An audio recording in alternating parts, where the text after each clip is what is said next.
The Matrix is one of the best classic sci-fi action films of all time. The film is based around a future where reality is perceived by most humans as actually a simulation called the Matrix, created by sentient machines used to subdue the human population, while their bodies are used to create electricity and heat. The protagonist, Neo, slowly learns the truth.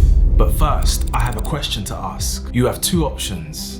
You pick the easy route, where you have no struggle, no sense of satisfaction, you believe whatever you want to believe. Or B, you take the harder route. Your life will go through periods of struggle. Suffering is inevitable, pain and heartache. But as a result of your suffering, your potential has no limits. Which one are you going to choose? Not sure? There's a question posed by the Matrix. What if the world that you think is real is actually an incredibly complex simulation? Morpheus tells the newly freed Neo that anyone who remains ignorant of the Matrix is potentially a threat to their own liberation. Many of them are so inherently and so hopelessly dependent on the system that they will fight to protect it. And the audience is forced to ask themselves, is it me who he's talking about? And this is a brilliant metaphor for real life issues we face. The Matrix challenges you to rethink and reconsider the culture of a set expectation and conditions that we're in that we may not fully understand. Must things be how they are?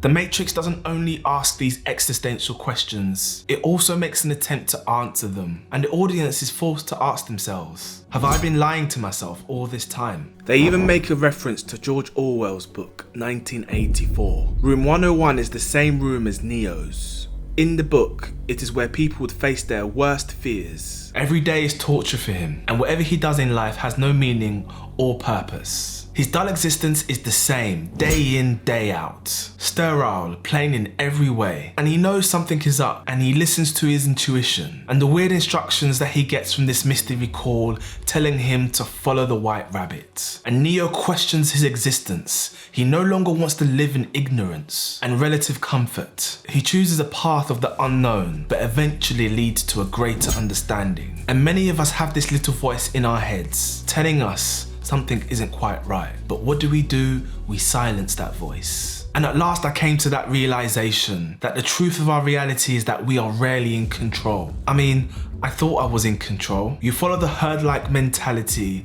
and you do what everyone else does. You study, you go to uni, you get the respectable job, you even get the beautiful house. And after that, everything should be okay, right? But the deceptive nature of the herd-like mentality will have your dreams die. And while that might sound dramatic, we are pigeonholed into a category, a one-size-fits-all, that will have you left behind. And the thing is, we are pretty much average at all things. Here's something called the bell curve, and it's quite simple. Let's take a group of people, and let's say they like to play tennis at least once a year. The horizontal axis represents how good they are at tennis. The further to the right means they're really good.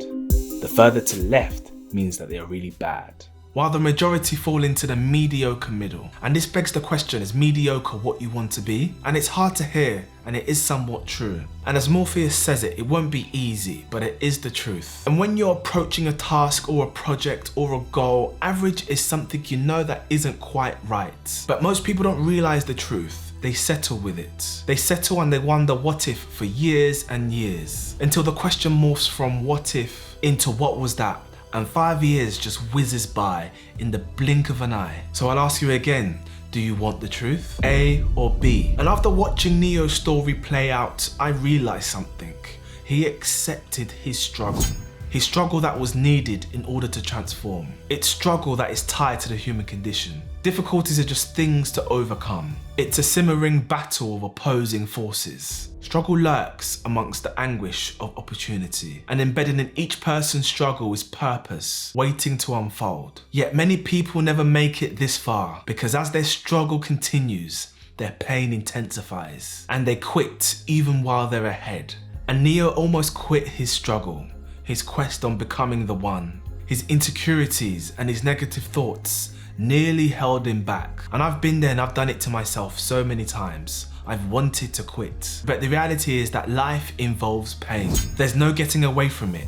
It's inevitable, as Mr. Anderson says. Sooner or later we'll come face to face with crisis, disappointment and failure.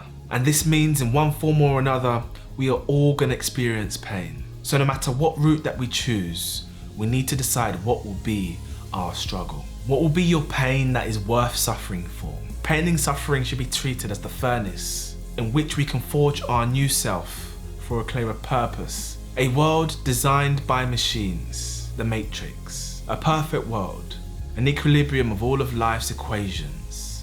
A vision with no challenges, no frustrations, problems or worries. When humans are perfectly imperfect. And I guess what I'm trying to say is that when are you going to follow the white rabbit? When are you going to follow your intuitions? Listen to that voice in your head telling you to do that thing that you've always said that you wanted to do. When are you going to wake up? Time is ticking.